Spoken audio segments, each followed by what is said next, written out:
Here we are with Basscano, and I'm spooling my line up now.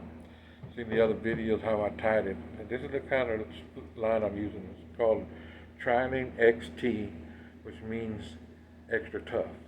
Then they have another one, it's called XL, which is extra light. I like the extra tough because it was built for ocean, for the reefs, but in Lake Fork and stuff, big stumps and stuff like that, really durable from a long distance, from a long, that way your line is always strong, all your line. But this is what I use. I've been using it for a long time, old school. I've tried other lines and everything else, but I always come back to this one, okay? So I'm gonna put this back on my makeshift spool line thing here. There. Okay. There we go. Got that line nice and tight here. Okay. I'm gonna start spooling it up now. Hold my finger over here.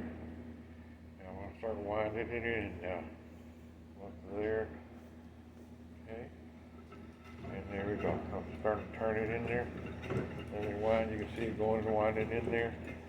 Okay, keep on going. I'll show you what I did. And it's, you gotta make sure that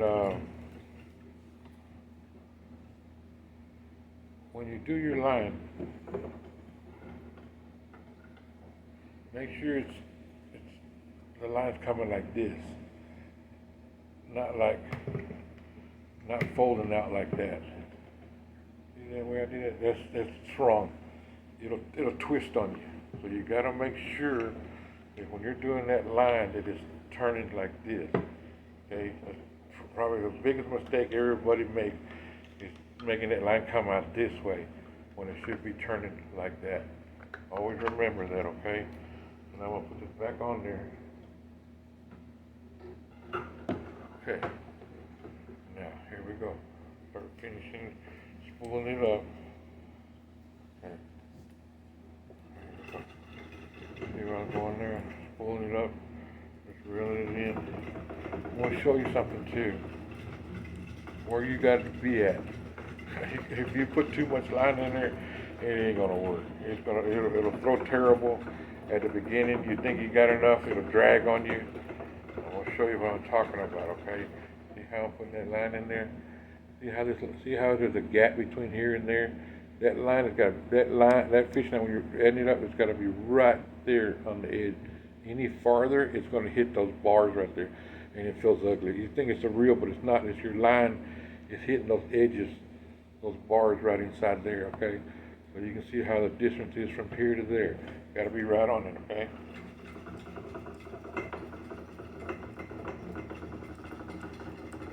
Here we go. I'm fixing to slow down and see where I'm at. Alright, look at that. See that? See how it's right there, right where it's supposed to be at. Any higher than that right there, it's going to hit those bars inside there, or it's going to hit those things inside there, or those bars inside there, okay? So now, that's what I'm going to do. I'm going to take it, got it clicked, set it down there. I'm going to cut it off. Okay. There. Now, this thing is ready. See how it's all spooled up real nice and pretty? Good looking line there. Now, I'm going to click it, okay?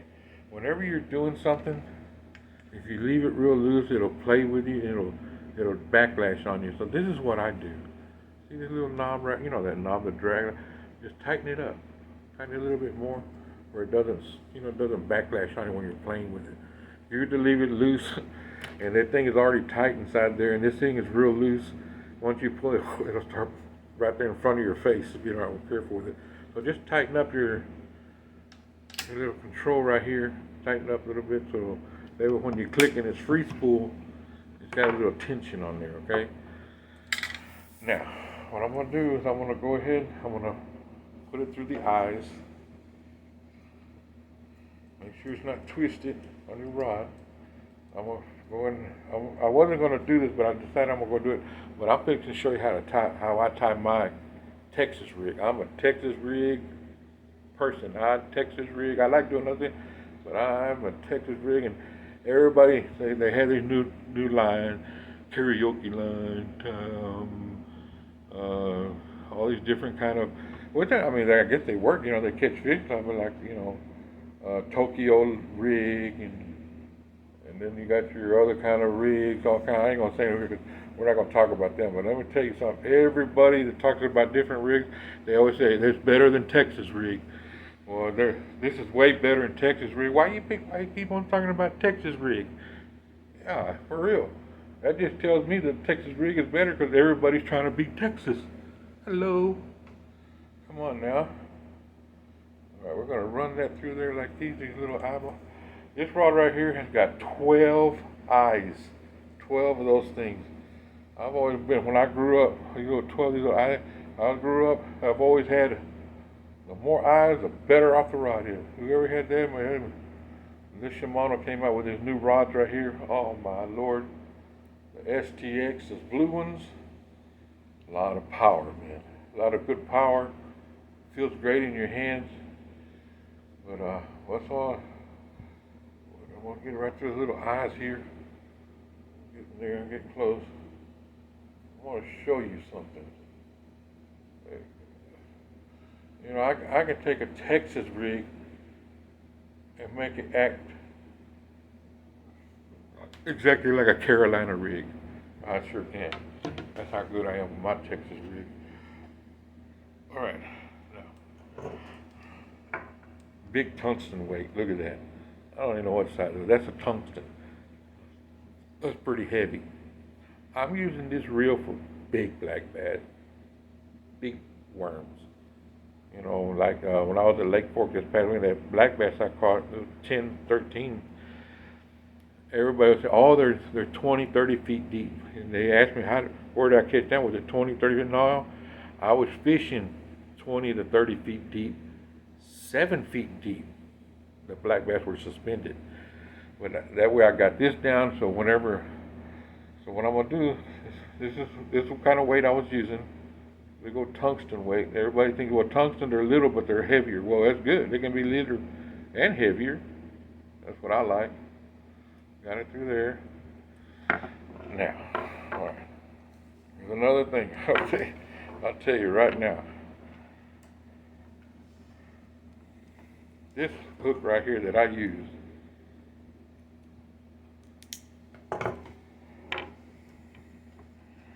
is a 6/0 hook. It's a 6/0 hook. Okay. It's a 6/0 Berkeley hook for worms. All right. Big hook. The reason I got a big hook is because the black bass lips are big. Big black bass have big lips. Everybody wants you 2, 3, so they want to see. They don't see that. They're so big they don't see that. Plus, the worm that I'm using is thick. How thick that is. When a black bass hits, it's going to squash up in there like that, and all that right there, that ball up right there is what messes everything up. That ball right there.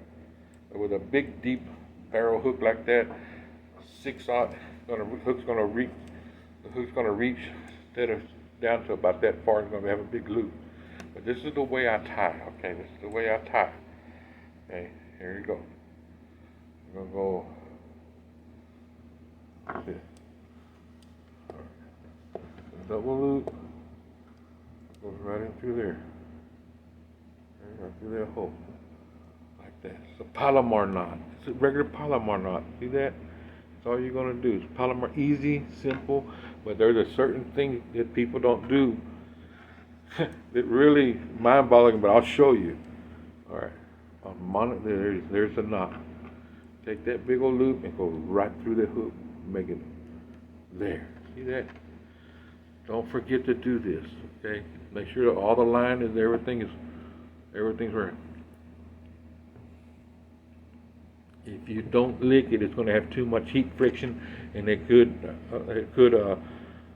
break before it's supposed to because of the heat. So now we're going to cinch it down. There. All right. Look like a good knot. Look at that. Right there. See that? See that? Right there. Look at that. That's where we want, right there. Now cinch down, grab it like that, and pull it like this. Okay? There. See that? Now, there it is. Watch this. You see that line right there? where everybody makes a mistake. This is where they make a mistake at. If I were to cut that line right there close to the knot, see that? A lot of people cut it to about right there also. But from there to here is like a wire. That thing right there will pick up grass and all kinds of crap because it's pretty strong right in there, okay? Or somebody come right there to the edge and they'll snap it right there. That's a big no-no too. The reason is a monofilament line, even though I'm tightening it with my hand, but that's not where the strength is at. It will move on you. If you get hung on a stump or something like that, that right there will move right, and then it'll slip off and you think your knot was wrong or something was wrong with the line. It's not. Look, this is what I do. I cut about that far. Look how far that is. Look at that. See that? And the reason I cut it that far is because when I put my worm over that, this is going to hang out a little bit, and that's going to want it to fold over this way. Okay? Nothing. It won't catch nothing. Nothing won't catch because it's going to fold over. It'll fold over like that, and it'll just hang there instead of it being straight out this way and poking itself. Okay. Plus, it gives it enough time for the knot to cinch down. So they got a lot of movement. So it's going to cinch down to about right there, and that's where it's going to stop. And that's a maximum power for 17 pounds. Any kind of line, any kind of line. So that's where you want to be at. That's where I know it sounds funny, but it's the truth. All right, here we go. Now, don't look at the worm. I don't want you to look at the worm that I've been using. But I do use a big worm. Look at that beautiful color. Look at that, man. I tell you what, that's a 10.5-inch worm. Usually I use longer ones too. I have 12 inch, but look at that. That is a beautiful color. It's a Lake Fork color special. Okay, now what I'm gonna do? Be careful. Put a little lick on there right there. Get this a little wet so that way it'll slide. But I'm gonna come in right here. Right here. See that? I'm gonna come with that point. Put it right there on the top. And I go all the way down to the curve right there. Put it where you want it, and it come out. See how it came out right there?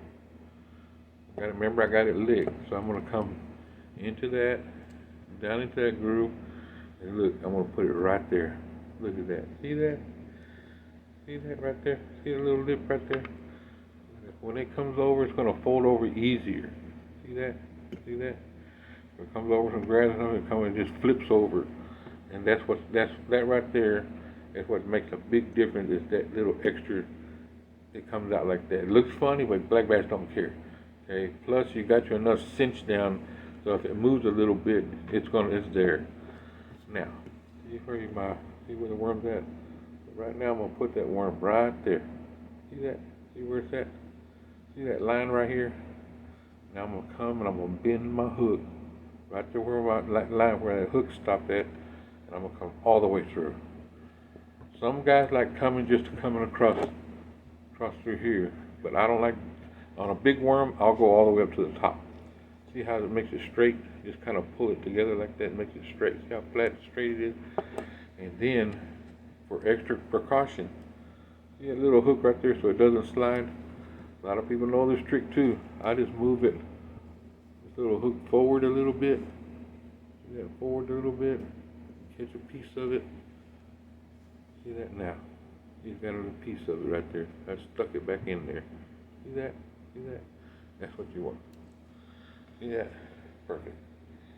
That's what I use. All my years, I'm 60 years old, been doing it since I was 7 years old.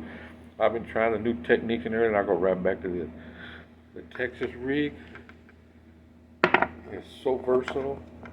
There's so many techniques that you can do with Texas rigs, but that's the Texas rig that I use right there. Look at that. Look at that. What a pretty color. And there you go. All right. To be continued with Basscano, and this is how I do this. Hopefully I helped you out, and go catch them. Hang on, because they're there.